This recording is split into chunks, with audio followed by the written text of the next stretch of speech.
Check, testing, two. Hello everybody, welcome to JP Music Journal entry number 7. We're talking about sound check.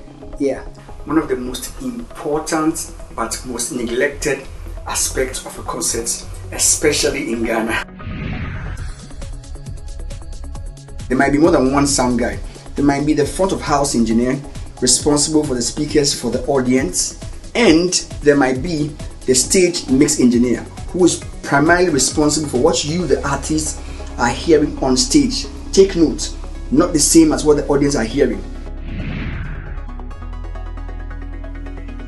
Before that period of sound check, make sure that you strike a rapport if you know the guy. Shake the guy's hand, say hello, explain your expectations to them, something that creates that door, that window for communication. Another thing is, to sound engineers, my friends, we are on this journey together.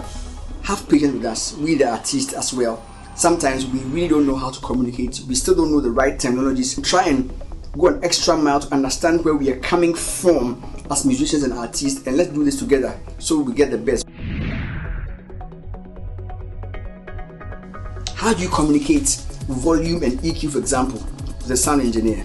One of the things that you can do during the sound check time, besides talking and actually saying what you want, is add hand gestures. So what you could do, for example, is to point to the monitor, right? So I go like monitor here, me, volume up.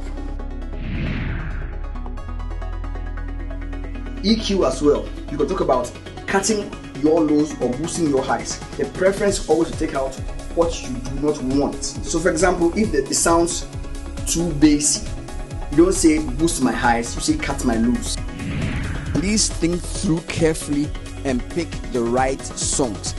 Pick a slow song and pick a fast song. A slow song because a slow song presents unique opportunities to be able to identify or mix things like your BV blend, things like your strings, your parts, your emotives, your nice tones and like bells and things that you might not necessarily emphasize on in a fast song. A fast song is quite important as well because, for example, a fast song you might be using things like your SPDs, your stems, your loops, and those ones might have unique volume levels necessary to be heard in that fast song. You might suddenly and strangely realize that your levels of your loops might be okay for a slow song, but when it gets to the fast song, strangely enough, loud stage, the drummer might complain. So it's quite important you check these things, because also the singers might strangely realize that during a fast song they can't hear themselves at all. Their volume just disappear because now there's distortion guitars playing solos, there are loud drums and cymbals and things. So please make sure you are testing a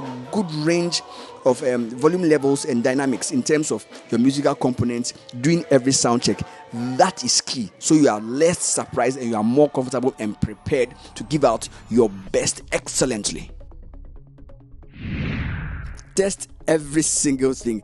Make no assumptions, especially for those who are doing live concerts. You don't want to assume because you could actually have thrown a lot of money away. I've received so many concert files with so many incredible problems. For example, your snare bottom mic is not there, your overhead left mic is not working, your room mics are not working, and all these things you are assuming are working. So please make sure you test everything. The duet mic, the sax mic, every single detail. The SPD, is it being recorded? Is it recorded in the right channel? Is it mono or is it stereo? So make sure that you prioritize getting somebody technical on your team to work with the resident sound engineer during sound check to make sure you are leaving nothing to chance. And another critical thing we forget, give enough time. Sound checks, usually and properly done well, will take longer than the duration of the concert. Don't forget that. Don't have a 3-hour concert and have a 30-minute sound check, unless of course things have been set up in a church and you are changing very little. It might make or unmake your whole show. So dedicate enough time and expertise to your sound checks, and I can promise you your programs, your ministrations, your conferences will sound and be so much better. Keep in mind, for some groups and for some concerts, there might be established lines of communication. What that means is that, for example, the sound guy might be expecting to be talking to the music director or the vocal coach, and probably not directly the singers on stage. So as a group or as an artist, make sure that is really clear. We are doing this very respectfully and not arrogantly.